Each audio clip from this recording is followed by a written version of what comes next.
মাদকের উপর যারা দীর্ঘদিন ধরে এই ধরাছোঁয়ার বাইরে থাকে, এরকম আমরা কতকে পেয়েছি, এরকম আমরা 22 জনকে পেয়েছি। এই 10টা মামলায় আমরা 10 জনকে পেয়েছি। এদের বেসিক্যালি কোনো আইডেন্টিটি নেই, এরা অ্যাবসলিউটলি অপরাধী। আপনি যে প্রশ্নটা করেছেন যে উপজেলা চেয়ারম্যান বা ইউনিয়ন পরিষদের চেয়ারম্যান, আমরা এরকম দেখি নাই, আমরা ওই হিসাবে ট্রিট করি না। আমরা ট্রিট করি যে অপরাধী সে প্রকৃত অপরাধী। এবং আমাদের এই যে 10 জন, এই 10 জনের মধ্যে এরা প্রফেশনাল মাদক ব্যবসায়ী। এদের মধ্যে আমরা ওই উপজেলা চেয়ারম্যানও পাই নাই, চেয়ারম্যানও পাই নাই, তারা অ্যাবসলিউটলি মাদক ব্যবসায়ী। সরকারি কোষাগারে আসছে কোরকের মাধ্যমে, ফ্রিজের মাধ্যমে। এরা নিরুৎসাহিত হবে এবং এদের দেখা দেখি অন্য যারা এই মাদকের গডফাদার হিসেবে কাজ করছে তারাও নিরুৎসাহিত হবে, কারণ তারা এটা কনফার্ম যে ধরেন আইনের যেই অ্যারেস্ট হবে তার সকল সম্পত্তি কিন্তু আইন মোতাবেক আমরা সিজ করব, সরকারি কোষাগারে নিয়ে আসবো। তো এতে গডফাদাররা নিরাশ হইত এবং তারা এই ব্যবসা ছেড়ে দেবে এবং অন্য ব্যবসা যাবে বলে আমি বিশ্বাস করি। ঠিক আছে, নেক্সট কোশ্চেন।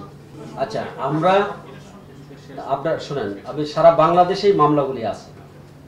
আমরা যারই সম্পৃক্ততা পাবো, আমরা যারই সম্পৃক্ততা পাবো, যেমন আমি এখানে দেখতেছি কক্সবাজারে 10টি, ফরিদপুরে একটা, বগুড়া একটা, ডিএমপিতে একটা, মোট 13টা মামলা এখানে 10টার মধ্যে, আর চার্জশিট হয়েছে। আর এই সম্পৃক্ততা যারই পাবো তাকে আমরা আইনের আওতায় আনবো, সেই যেই হোক না কেন। তদন্ত করছেন এবং অনেক আগে থেকে এদের এই গডফাদার হিসেবে ভোটিং বা তার ভাইদের নাম বেশ কয়েকবার এসেছে, অনেক সংস্থা কাজ করেছে, সাংবাদিকরা কাজ করেছে, কিন্তু আপনাদের এবং সে স্বরাষ্ট্র মন্ত্রণালয়ের তালিকাভুক্ত আপনাদের এই ইনভেস্টিগেশনে ভোটিং বা তার ভাইদের কোনো ধরনের সংশ্লিষ্টতা কি আপনারা পাননি? অবশ্যই আমরা যেটাই আমরা পাবো সেটাই আমরা নেব। যেমন তার ভাই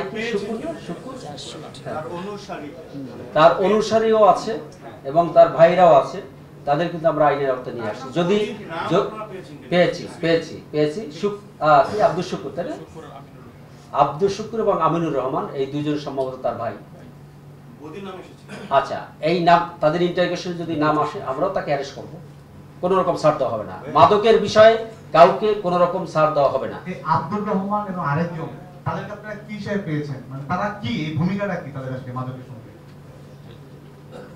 এই আব্দুর রহমান, আব্দুল শুকুর এবং আমিনুর রহমান, এরা যে কাজটা করে, এরা হলো বিভিন্ন ওয়ে, আমি আপনারা বুঝতেছেন বোধহয়, ওপার থেকে বার্মা থেকে বিভিন্ন ওয়ে চলে আসে এখানে। চলে আসার পরে তাদের এই নিয়োজিত যে ইয়াং গ্রুপ আছে, এই ইয়াং গ্রুপের মাধ্যমে বিভিন্ন জায়গায় পৌঁছে দেয় এবং তাদের সম্পত্তিও ক্রয় করা হয়েছে।